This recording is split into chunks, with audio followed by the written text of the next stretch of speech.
Alors, nous arrivons à la fin de cette soirée Passionnément Artisan. Président Detré, première question. Enfin, déjà, merci parce que vous avez participé à l'ensemble de cette soirée.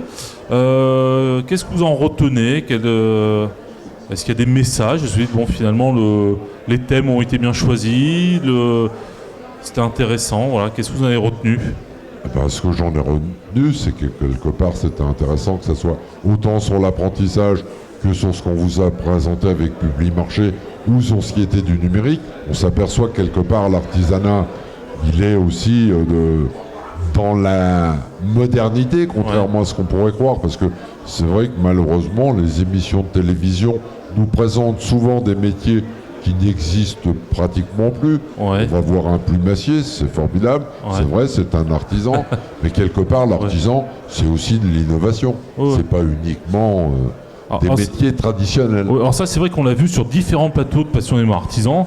L'innovation est vraiment au cœur de l'artisanat. Enfin, Julien, peut-être là-dessus, on se rend compte que, comme vous le dites, Président, certes, il y a des métiers historiques, il y a des savoir-faire, mais bon, il y a aussi des artisans qui participent de près ou de loin au métier de l'aéronautique, enfin des métiers très très pointus, dans lesquels on ne les imagine pas forcément. Alors tout à fait, et c'est tout l'intérêt d'ailleurs de rendez-vous comme celui-ci, parce que ça permet effectivement de parler de l'artisanat et de faire comprendre à tous que l'artisanat c'est au cœur de la modernité. Au cœur de la modernité, parce qu'effectivement il y a des filières d'avenir qui travaillent sur des métiers d'avenir. La modernité, c'est aussi tous les outils sur lesquels les artisans travaillent pour être branchés au niveau du numérique. Et ce que j'aurais aussi envie de retenir des échanges de ce soir, c'est que l'artisanat, c'est aussi au cœur des territoires. C'est vraiment en proximité des territoires.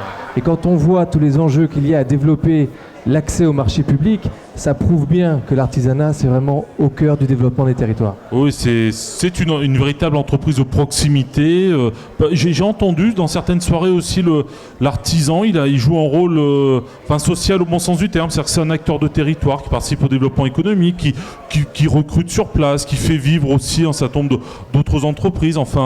Qui est un acteur de lien social, parce que lorsqu'il va aussi chez ses clients, vous le ressentez, ça, Président, sur votre territoire, sur le territoire de la région? Alors tout à fait, surtout que sur une région comme nous, où on est rural plus qu'urbain.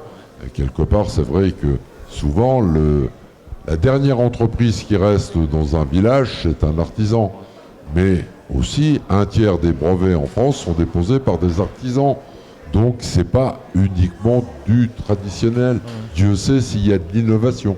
Alors justement, est-ce que vous avez des exemples de secteurs ou d'entreprises qui sont membres qui sont dans les chambres de métiers, qui sont au cœur de l'innovation sur la région? Est-ce que vous avez quelques exemples comme ça de collègues, de confrères?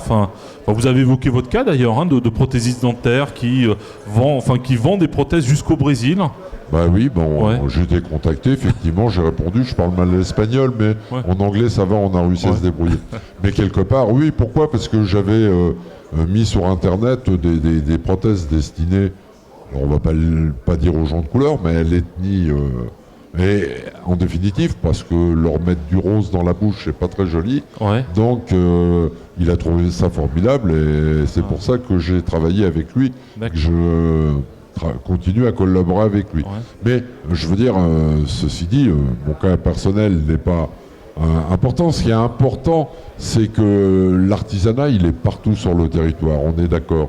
Mais il est aussi au cœur de beaucoup de développement. Et quelque part, il y a beaucoup de jeunes qui arrivent, et qui arrivent avec des idées innovantes. Donc on continuera à se développer. Et des fois, l'innovation créé par un artisan se retrouve dans l'industrie, et c'est merveilleux. Alors justement, Julien, vous qui, à la PCMA, pilotez la direction de l'appui au réseau, votre vision nationale sur le rôle des chambres en matière d'innovation, en matière de présence territoriale, parce que je sens que c'est pour vous quelque chose d'important, Président. Quelles sont les actions peut-être qui se déroulent dans d'autres territoires, qui vous semblent très intéressante en termes de présence territoriale, d'innovation? Je dirais qu'avant tout, au niveau de la PCMA, on est là pour valoriser ce que font les chambres au niveau des territoires. L'action de proximité, elle est réellement réalisée au niveau des chambres au quotidien par leurs contacts qu'elles ont avec les entreprises, par tous les services qu'elles proposent aux entreprises.